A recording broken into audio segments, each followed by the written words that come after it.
Hello and welcome to another episode of Alan Writes. We're working on Lucky Gold. Now we are in the point where I believe um, we've had Heather and then we've had Daniel and now we're going to go to our villain. This is I don't know if I'm going to set up a rhythm with this with the heroes not henchman. I wouldn't call Daniel a henchman, companion and villain. Or whether we're gonna get into a rhythm here and with that particular outlier. Since we're done with the flashbacks, um, I think we can do this.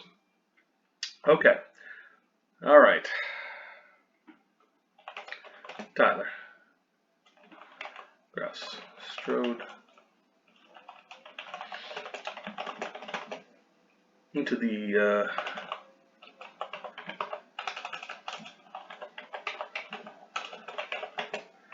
casino, one step behind his money.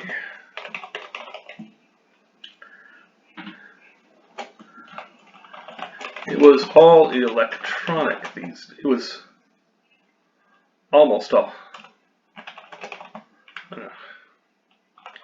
these days. But he always carried enough cash to make a statement.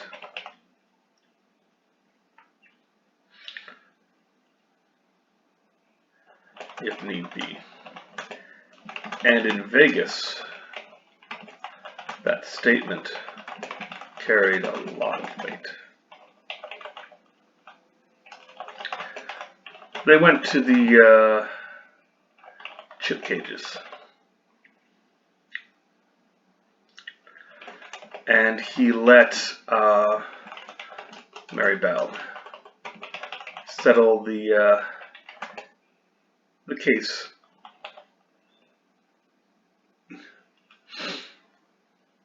Atop the ledge.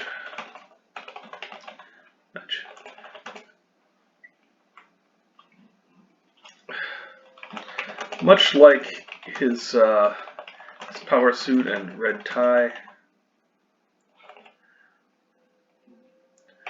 chosen and steamed for the occasion. Mary Bell was no less tidy. Her dark skirt suit combination lacking only the flair, only his ruddy flair to keep them from being twins. There was no need for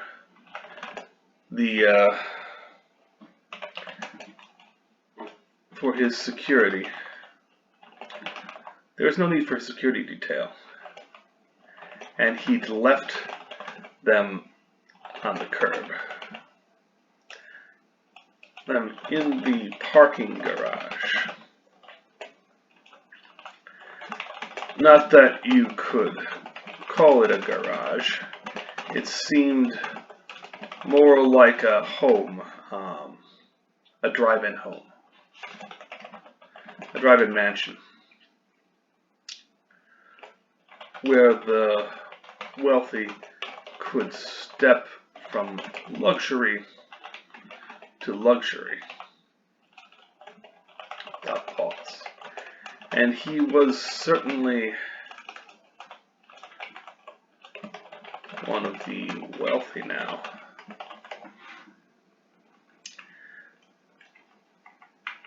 They were guided to the chip cages.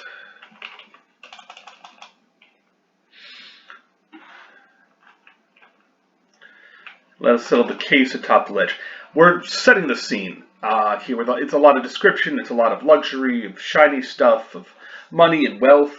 Admittedly, it's flashy wealth, not old wealth. You know the difference between old wealth and new wealth almost at a glance. New wealth has to be ostentatious. It has to scream, "Hey, look at me! Look at me! I'm wealthy."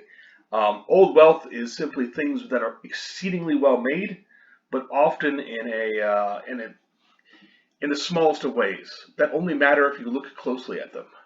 It's not necessarily disguise; it's just a lack of pretense.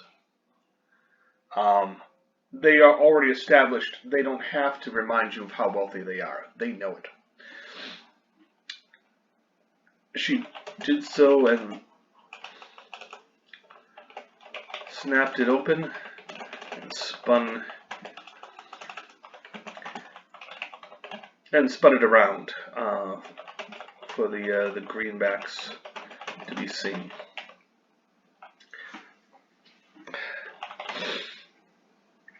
The chip casher, or whoever, or whatever they were called. I like writing Tyler because I don't have to remember a lot of stuff or go look stuff. I mean, whatever the chip casher is called something, he doesn't care. Heather would want to get it right, and Daniel would have done his research. But Tyler does not care. The ship casher, or whatever they were called, barely raised an eyebrow at the sight. So jaded. So defeated.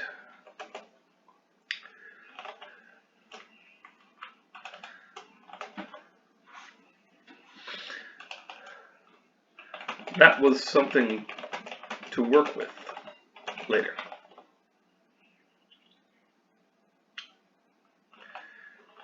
He took the chips came out in let's see, if you've got 100,000 stack, it's 10,000 and 10 neat chips. Black with gold flecks.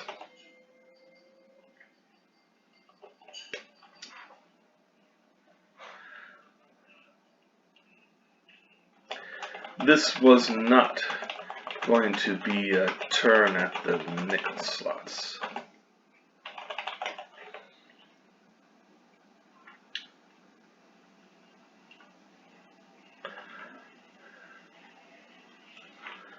The chip request went in and came out in 10 neat chips, black. As if by magic, which it wasn't. A tall gentleman of distant extraction appeared. His suit was the equal of Tyler's.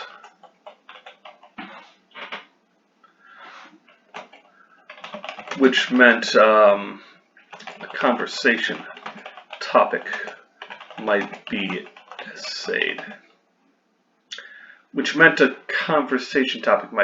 Later. Now this is important because Tyler sums up, or what was it? He understands or sizes up everybody he meets. It's like, what is your value to me, and how do I get in your head, and how do I use you? That's his way.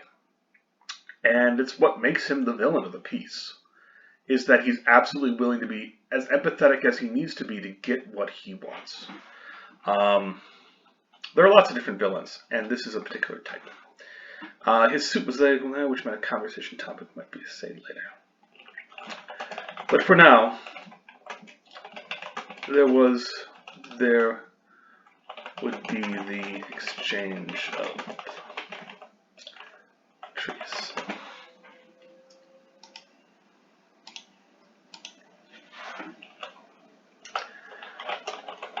Tyler Krause. Tyler said. Extended a hand. The other man shook it lightly. Mr. Shukon.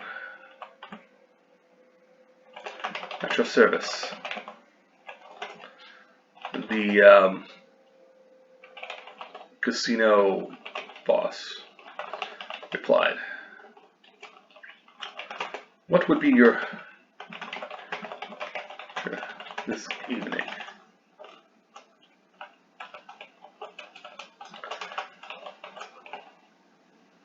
I'm looking to rubber. Let me be honest, Tyler said,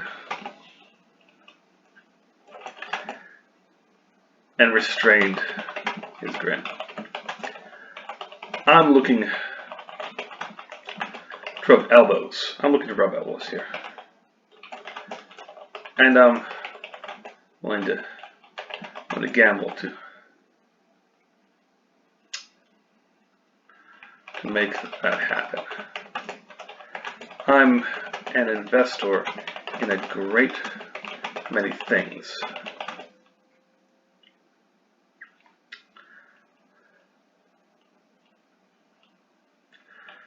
I'm an investor in a great many things.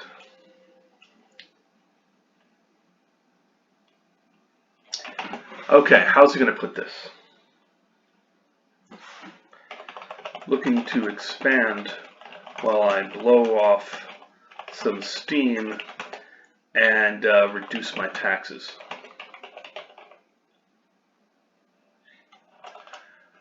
That's interesting.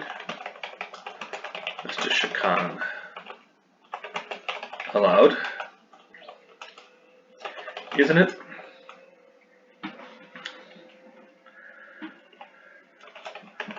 I'm an interesting fellow, he said, and pushed his nickel just a little.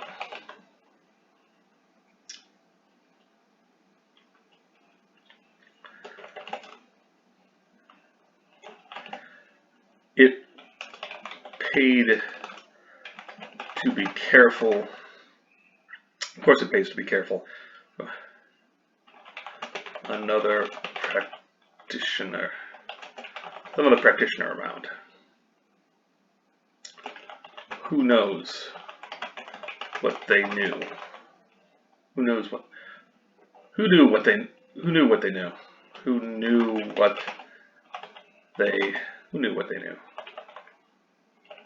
Or what they could do.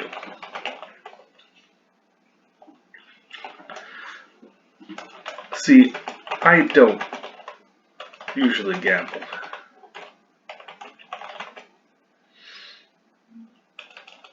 Too random. A sure thing is worth far more. A bird in the hand is worth two in the bush. You'd say that.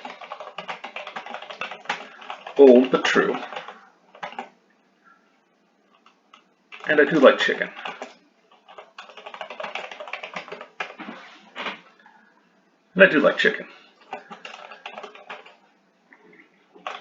Tyler said. I do like chicken. The thing is, I'm drawn to other investors.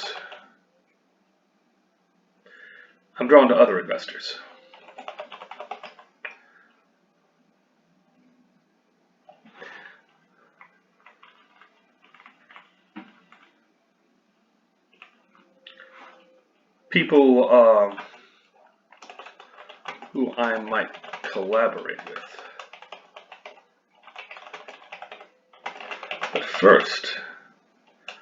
But before to that, I have to know them. Cold calling doesn't work for this. Of course not. Perhaps Mr. Shakan considered, and with another pulse of nickel,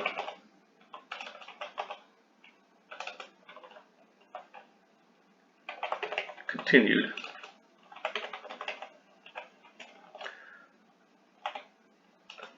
There is someone here that might do nicely for you. I will warn you, though, She is a high roller in all respects. I've seen her win and lose more in moments than everything you've put on the counter.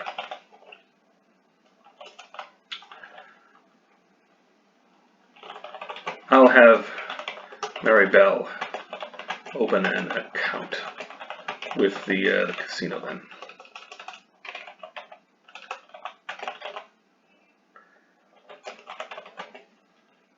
Will 2 million?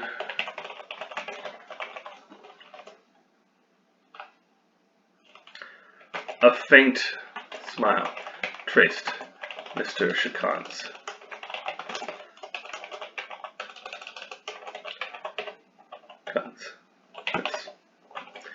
Yes, he thought he'd be praised for this by his boss.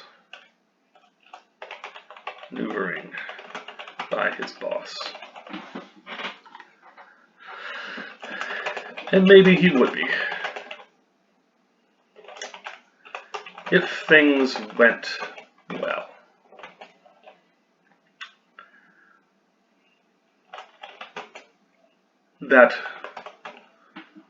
That would this way, sir. Tyler let himself be guided into the gambling den of the casino itself, leaving Mary Bell behind to sort the details. They'd already planned for this, going so high as 5 million. Need be. Anything more, and they'd have to get other accountants involved. There simply wasn't enough liquidity available at any one time, and having it available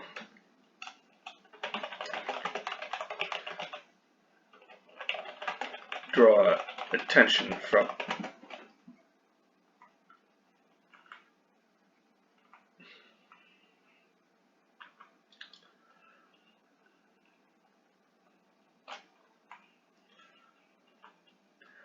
and see what I'm doing here.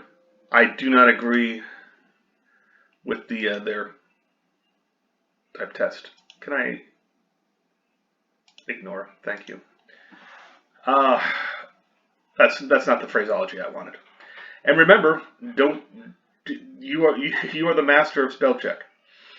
If you want to misspell words on purpose, you can do that. Though what I found is most people don't understand that you deliberately misspelled it and they get angry.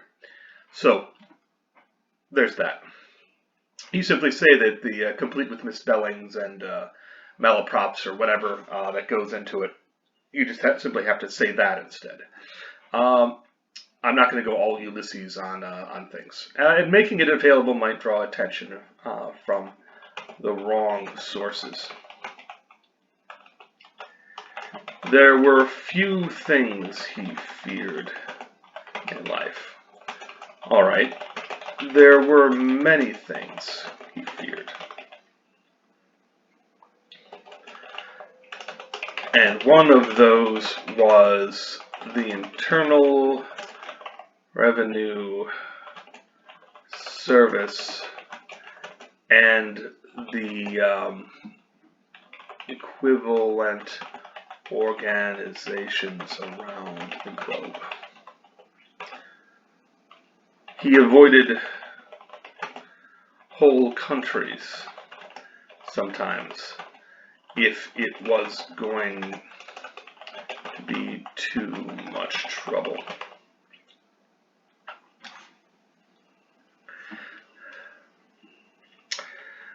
Ahead, a cry of triumph rose up. We're going to do craps, I think. Rose up ahead. A packed dicing table.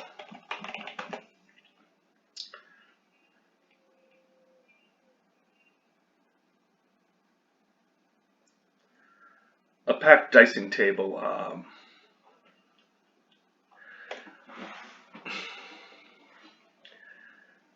Now, poker would be his preference, but this is Heather's home ground, so she's dicing when he arrives. Again, that's her luck.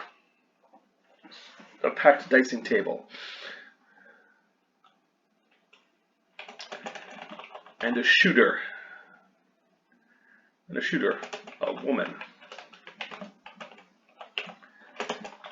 In a pretty yellow dress. In a store-bought.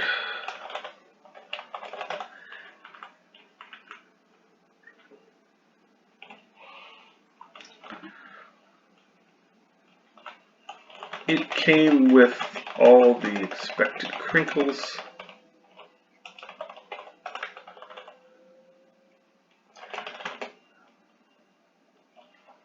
And a dice shooter.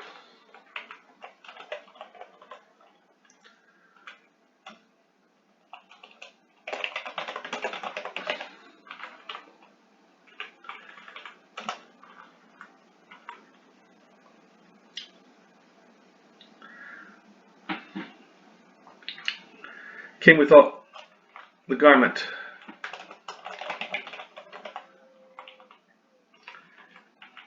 He focused. Took it all in. The garment came with all the expected crinkles.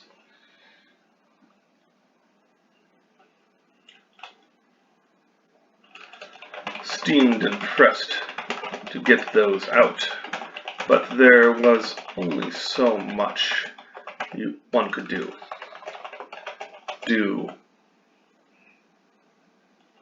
So much been done. A recent purchase, a few days old. Was that long enough to account for the pulses he'd felt? Likely.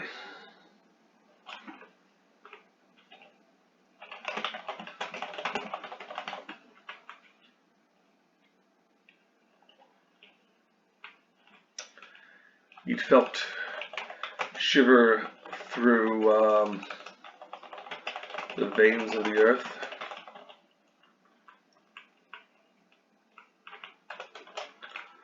Likely. But not definitively.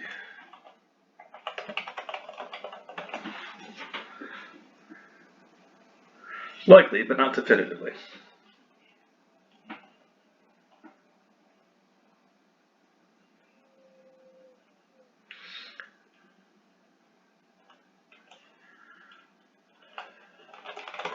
You familiar with the game? Khan asked. I've seen it played elsewhere. Tyler replied, recalling the streets of his youth. The house, whoever was running the game always won, even if the dice said otherwise. It would be no different here.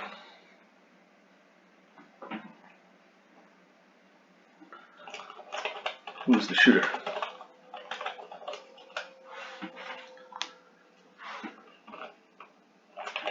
Miss Heather Flowers.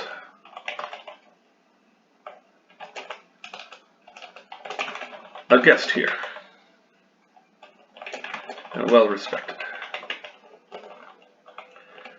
She also has investments.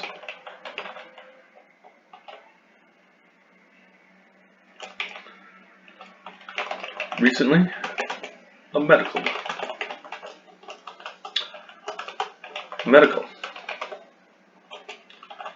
Great business. You do a good job, and you get repeat customers.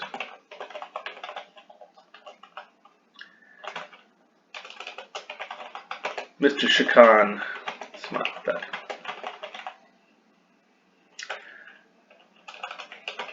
Actually smile at that. How true.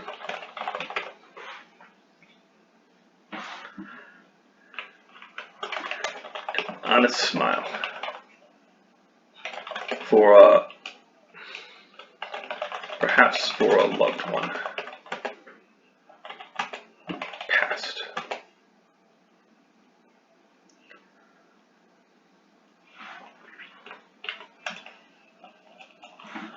Had danced with death. How true.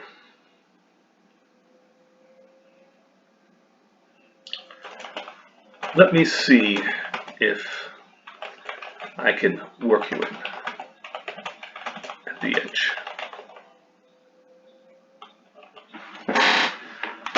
Okay. I don't know where we go from here. I think it's going to be Heather's point of view.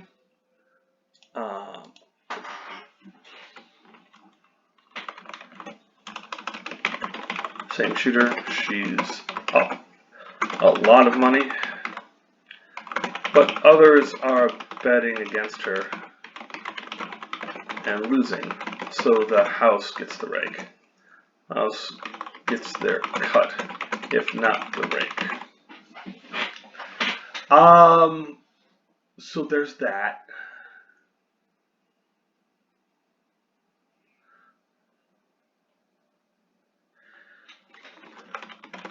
This is Heather taking, and there will be a price later.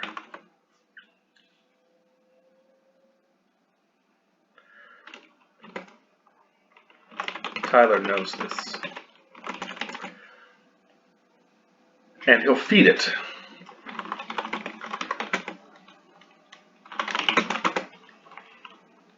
Feed her money until she, but she won't let it.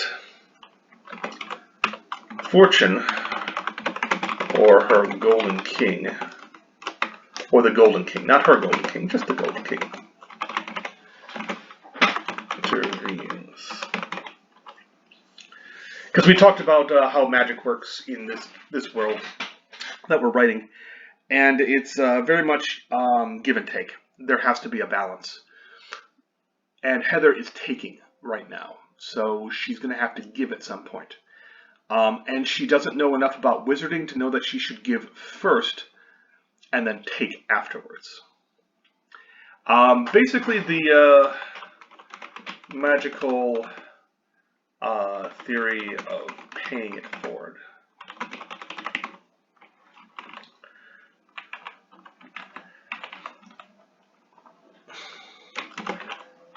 Better to give than receive.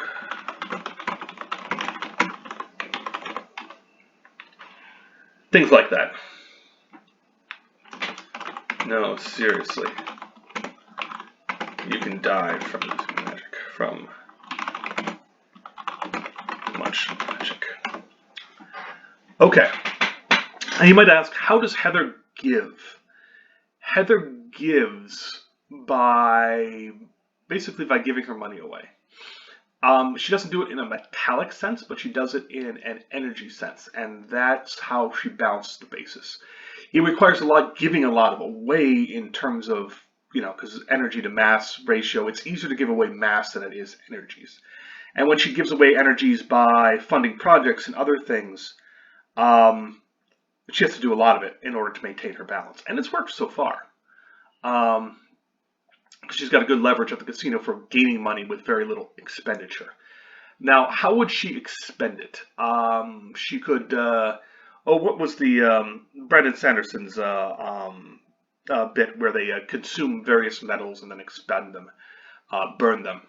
Um, but for her, she transitioned them basically to the other universe in minute amounts until such time as she needs them, then she can pull them back in and utilize them with the magic. There's the flow of magic, which is really energy, not necessarily matter, but matter is somehow linked with energy. So you get an idea how fiddly magic is in this particular world we're creating.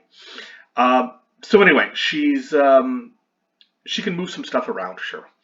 And that's, once she figures out how to do that, she's probably going to do quite a bit of that. Because the body itself doesn't have a lot of precious metals that you can get. I mean, she's taking iron supplements and other things like that, which is helpful. But she's going to become anemic if she keeps this up. Heather will become anemic. Want red meat, iron supplements, etc.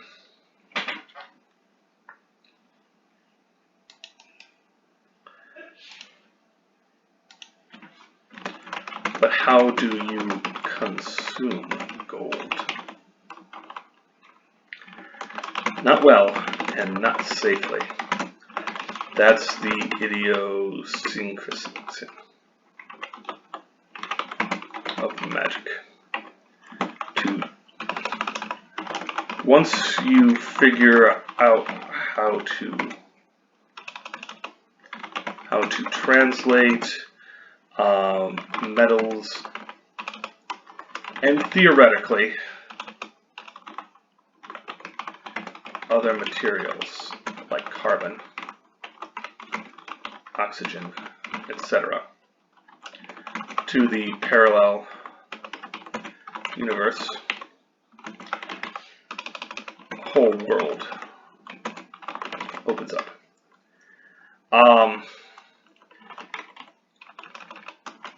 Gases are inefficient. No.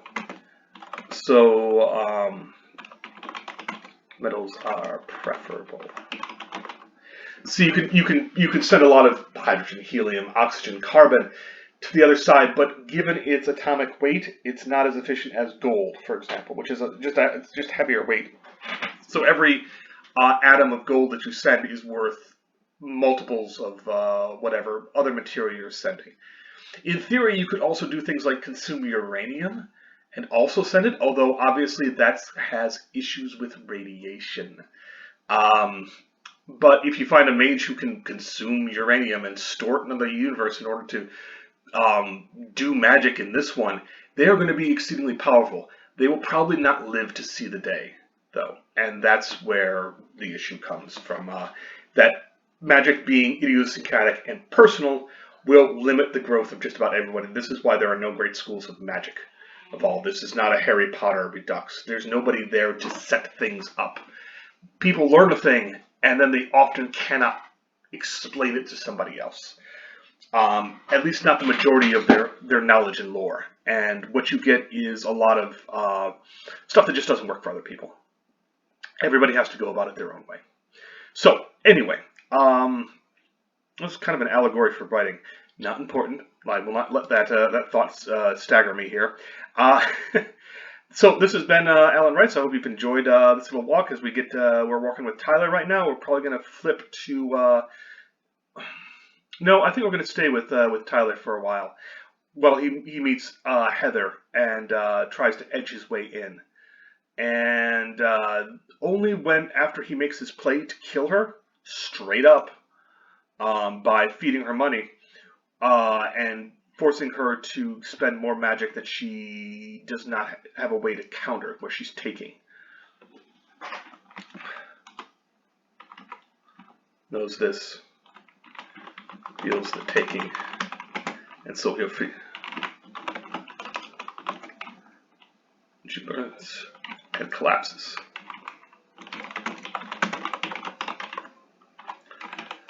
She won't let it happen. Okay, so fun. Two mages kind of dueling on a dice table, craps table. So I hope you enjoyed this. Stay safe and take care out there, all right? Thanks.